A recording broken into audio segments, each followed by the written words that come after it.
عليكم ورحمة الله وبركاته. kusoo dhawaada Skill Lab Academy. Casharadan waxaa idin bixinayo Skill Lab Academy. Waxaa ku qaadanaysaan Arif Training. Ugu horreyn waxaan rabaa inaan faahfaahin idinka siiyo Skill Lab Academy. Skill Lab Academy waa platform online ah. Waa meel qofku uu ka baran karo kursooyin kuwaasoo ka saacidayo inuu barto habka online looga shaqeysto si fudud waqti gaaban. Skill Lab Academy markaa imaatid ma u baahnid maxaa la dhahaa 8 sano iskuul inaad fadhisid 4 sano jaamacad haddana markaa isnaad shaqo raadi waqti dheer ay kugu qaadato. Skill Lab Academy wuxuu ku baraa wadada ugu fudud ee internetka lacag aad ugu sameyn kartid waliba adoo gurigaaga iska jiifo adoo hurdaayo. Okay, Skill Lab haddaad danaynaysid page-keena ima kala soco wixii akhbaarada ama waxaa jiro team group Facebook aan leenahay oo cashir free ah ku bixino.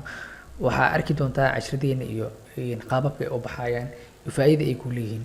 Okay, maanta waxaan rabaa inaan sameeyo fiidiyoyo gaagaaban oo ka hadlaya qaabab kala duwan ee internetka lacag looga sameeyo.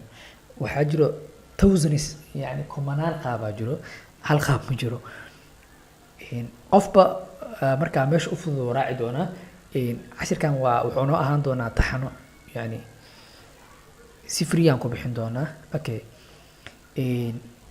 waa internet lacag laga sameynaa marka la dhaho hal wada ma jirto. Waxaa jiro thousand of ways ama noocyo kala duwan jiro.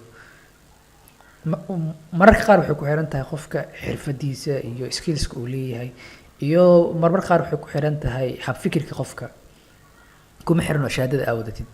Okay, waxaa ka mid ah qaababka internetka lacag looga sameeyo blogging-ka. Tusaale qofka in blog oo sameysto. Blogging waa qaab website camal. Waxaa u baahan tahay inaa fast domain ay heshid magaca website-kaaga tusaale www.skillabacademy.com camal. Kadib waxaa u baahan tahay domain markaa heshid hosting-ka waxaa waaye datadaada meesha la dhigaayo. Labadaas markaa heshid kadib waxaa u baahan tahay content manager tusaale sida WordPress camal. Hadda waa qaab ugu fudud blog lagu sameeyo. Intaa markaa heshid waxaa ku diyaarsan website-kaagi. Kadib waxaa u baahan tahay mawduuc aad ka hadashid ama waxa la dhahayo niche topic aad ugu fiican tahay oo khatar ah ku tahay tusaale cunto karinta camal ama sportska ama inaad dhahdid siyaasadda ama blogging-ka naftirkiisa ama sida internetka lacag looga suubiyo. Waa topic markaad dooratid wax badan ka qortid dadka waxay jeclaanayaan warbixinada aad usoo gudbinaysid. Kadib waxaa sameyn kartaa in membership aad ka dhigtid website-kaaga sidaa lacag aad ugu samaysid ama waxaa jiro Google aad partner noqotid aad isticmaashid AdSense. Kadib aad lacag ku heshid clicks-ka dadka ay ku sameynayaan dadka markay website-kaaga soo booqdaan xayeysiimaha Google ee ku siiso ee click ku dhan qaabka inaad lacag u heshid. Qaab kale waxaa jiro oo caanka waxaa ka mid ah YouTube waa wada naqaanaa dadka qaar video ay ka daawadaan laakiin videoga qofaa waqti soo geliyay qofaa waxaa laga yaabaa bishii $10,000 inuu ka qaato 8,000 waxay ku xiran tahay da'da channelkiisa uu jiray.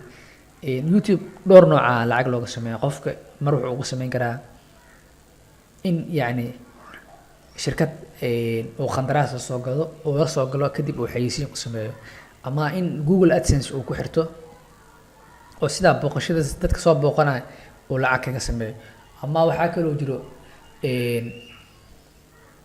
jiro affiliate links waxa la dhahayo tusaale Amazon Associate Program.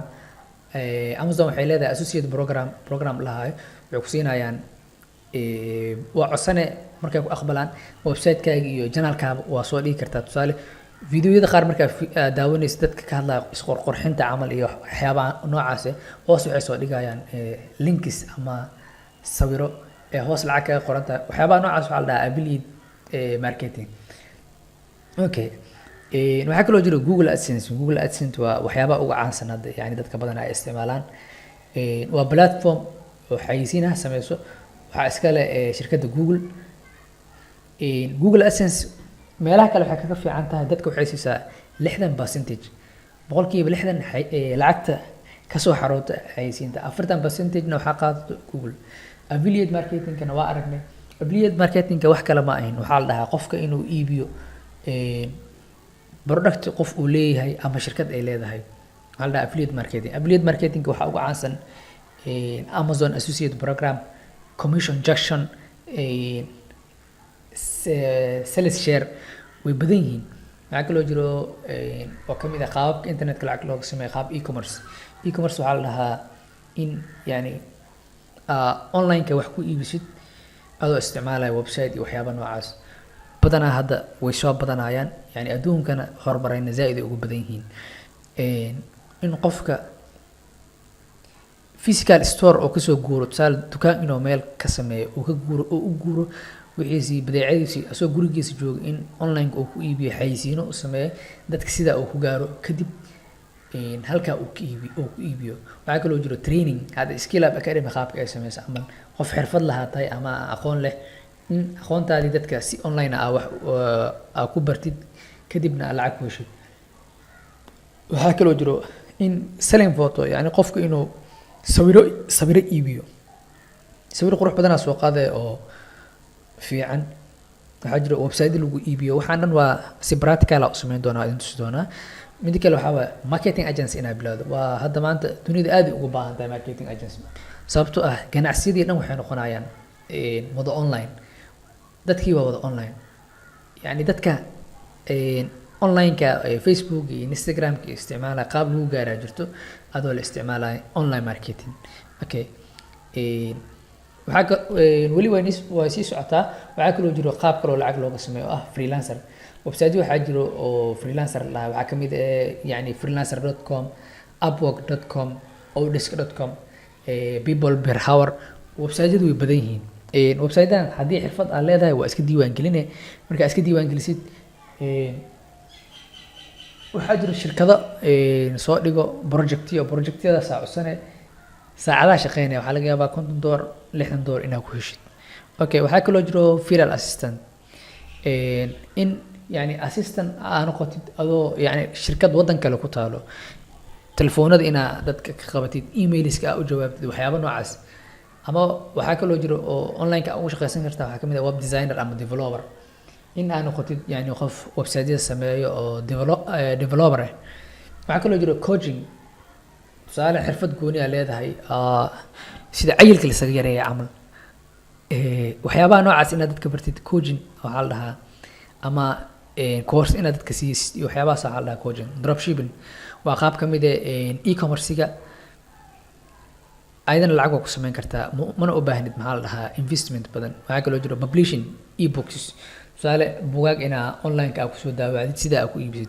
bugaa waxaa ku qoraysaa word, kadib waxaa u bedelaysaa PDF, waxaa ku iibin kartaa Amazon Kindle. qaababka noocaas waxay ka mid tahay qaababka internetka lacag looga sameeyo. waxaa kaloo jiro online survey. waxaa jiro shirkado research sameeyo. shirkadahaas waxaa ka caawinaya inaa survey u sameysid ama questionnaire soo dhigayaan. questionnaire-kaas u buuxinaya, wax badan kuma qaadanayso. waxaa laga yaabaa $5, $6 inaad ka sameyso maalinkii. okay waxaa kaloo jiro content writing. content writing wax kale ma ahayn, yani tusaale waxaa tahay qof qoraal ku fiican oo expert ku ah. tusaale inaa wax ka qortid arrimaha bulshada camal, blogging inaa wax ka qortid, ama siyaasadda inaa wax ka qortid, caafimaadka inaa wax ka qortid, nutrition inaa wax ka qortid. waxyaabaha noocaas lacagaa lagu sameeya. waxaa jiro website lahaa iwriter.com, waa arki doonaa isna. mid kale waxaa kamid ah pay and sell domain names, in yani domaina ay iibiso. tusaale waxaa jiro domaino oo qaali ah inaa aa soo gadatid kadib aa sii iibisid, ama hal mar inaa qabsatid domain badan online-ka inaa ka iibisid kadib dadka aa kasii iibisid. waxyaabahan waxay kamid yihiin qaababka internetka lacag looga sameeyo. waxaa kaloo jiro qaabab kaloo badan, cashiradeen xigaa ku arki doonaa. okay waxaa marka haddii aad jeceshahay inaa baratid qaabka internetka looga shaqeysto adoo gurigaaga joogo, waxaa kusoo biiri kartaa Skill Up Academy. Skill Up Academy wuxuu kaa saacidaa inaa noqotid qof naftiisa kalsooni ku qabo, yani uma baahanaysa inaad shaqeynaysid.